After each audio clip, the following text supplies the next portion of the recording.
గురుస్వామి గారు, నేను వనయాత్ర శబరియాత్ర చెయ్యాలి అనుకుంటున్నాను. నా వెంట ఏమైనా వస్తువులు తీసుకొని వెళ్ళొచ్చా? అదేమన్నా రూల్స్ ఉన్నాయా అంటే ఉన్నాయండి. ఇంతకుముందు ప్లాస్టిక్ బాటిల్ అక్కడ దొరికేది.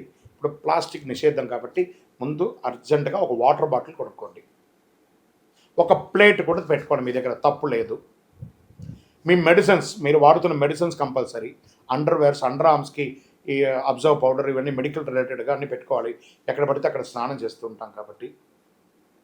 మీ బట్టలు, చిరు తిండ్లు కొంత, ప్యాకెట్ కాదు, కొంత ఎప్పుడైనా వనయాత్రలో ఆకలి అయితే కొంచెం తినడానికి, లేదా డ్రై ఫ్రూట్స్ అండ్ ఫ్రూట్స్ తీసుకొని వెళ్ళండి.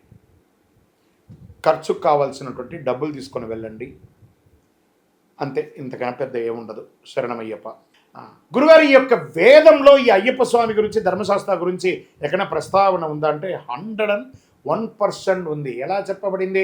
ధాతా విధాత పరమోద సద్ద ప్రజాపతి పరమేష్ఠి విరాజా స్తోమా చందాగించ నిహితోమ ఆహురై తస్మై రాష్ట్రం అభిసన్నమామ అభ్యావర్తత్వ వేద సాగమయకం శాస్త్రాధిపతిర్వోస్తు అని చెప్పి వేద ప్రమాణం చెప్పబడింది.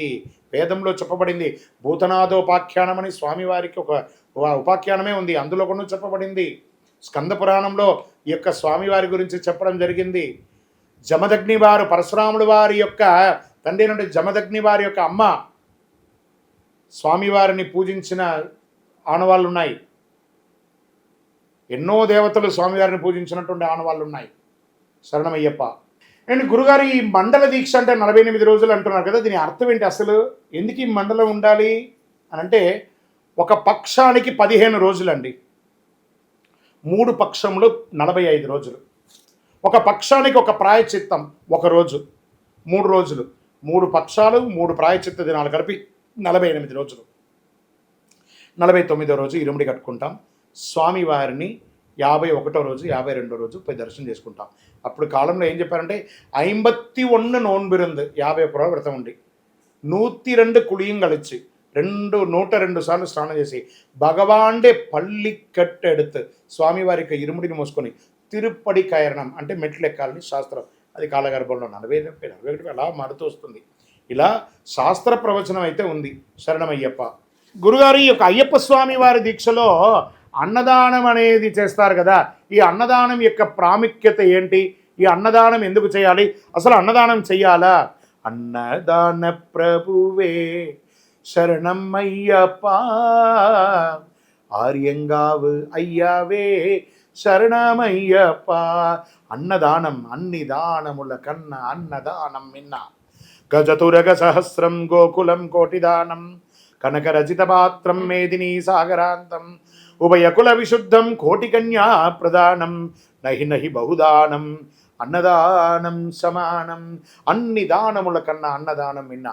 ఈ యొక్క అయ్యప్ప స్వామి వారి దీక్షలో సాక్షాత్ మాల ధరించిన వాళ్ళందరూ అయ్యప్పలే కదా.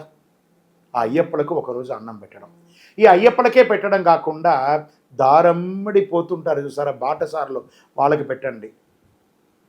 లేదా భిక్షగాళ్ళు ఉంటారు కదా, ఒక పూటకు కూడా లేని వాళ్ళకి అన్నం పెట్టండి. వికలాంగులకు పెట్టండి. అన్నమో రామచంద్ర అని అలమటిస్తూ ప్లాట్ఫామ్ మీద పడుకుంటారు చూసారా, వాళ్ళకి అన్నం పెట్టండి. అన్నదానం అంత విశిష్టత. మన యొక్క అయ్యప్ప స్వామి వారి 18 అవతారాల దేవాలయం తిరుపతిలో బ్రహ్మశ్రీ డాక్టర్ చంద్రమౌళి గురుస్వామి గారి ఆధ్వర్యంలో ప్రతి సంవత్సరం నవంబర్ 8వ తారీఖు నుండి జనవరి 14 వరకు ఈ ప్లాట్ఫామ్ మీద ఉంటారు చూసారా, వాళ్ళకందరికీ హాస్పిటల్లో వాళ్ళ యొక్క పేషెంట్స్ అంతా అటెండెన్స్ వాళ్ళు ఉంటారు కదా, లోపల ఉంటారు హాస్పిటల్లో, వారి యొక్క కూడా ఉన్న వాళ్ళందరూ ప్లాట్ఫామ్లో పడుకుంటారు తినడానికి తిండి లేక ఉండడం. అలాంటి వాళ్ళకి అన్నదానం ఇవన్నీ కూడా చేస్తున్నాం. మేము చేస్తున్నామని మీరు చేయండి అనట్లేదు. అవకాశం ఉంటే అన్నదానం చేయండి. అన్ని దానముల కన్నా అన్నదానం విన్నా. ఏం చెప్పారు? గజతురక సహస్రం గోకులం కోటి దానం. 1000 ఏనుగులు 1000 గుర్రాలు ఏనుగులంతా కూడా ఇచ్చినా కూడా ఇంకొకటి ఇవ్వలేదే అనే ఆత్రం ఉంటుంది. ఉభయ కుల విశుద్ధం కోటి కన్యా ప్రదానం. 2 కుటుంబాలని కలిపి కోటి కన్యాదానం చేసినా నాకు పెట్టిపోతలు పెట్టలేదు, నాకు బంగారం పెట్టలేదు, నాకు చాయ్ కాఫీలో మర్యాద ఇవ్వలేదని కోరుకుంటాం. కనుక రజిత పాత్రం మేదిని సాగరాంతరం వజ్ర వైడూర్య మణివేదకాలన్నీ కూడా ఆకాశం అంత ఎత్తుకు పోసి పాతాళం అంత లోతుకు పోసి ఇచ్చిన, ఏమండి మీరు ఇస్తున్నారు కదా, మీ చేతిలో ఉంగరం ఉంది, అది కూడా ఇవ్వండి అని అడుగుతారు. కానీ ఒకే ఒక్క ముద్ద అన్నం ఎక్కువైతే ఏం చెప్తాం? చాలు. లోపల వైశ్వానరుడు ఉంటాడు. ఆహా, ఈ అన్నం పెట్టిన వాళ్ళ యొక్క కుటుంబం, వారి వంశం క్షేమంగా ఉండాలని చెప్పి వైశ్వానరుడు ఆ యొక్క ఆశీర్వదిస్తాడు. కాబట్టి అన్ని దానముల కన్నా అన్నదానమైనా, అందులోనూ అయ్యప్ప దీక్షలో ఇక్కడ కాదండి, ఆసేతు హిమాచలం శబరిమలలో కూడా నిత్య అన్నదానం జరుగుతూనే ఉంటుంది. శరణమయ్యప్ప, అన్నదాన ప్రభువే శరణమయ్యప్ప.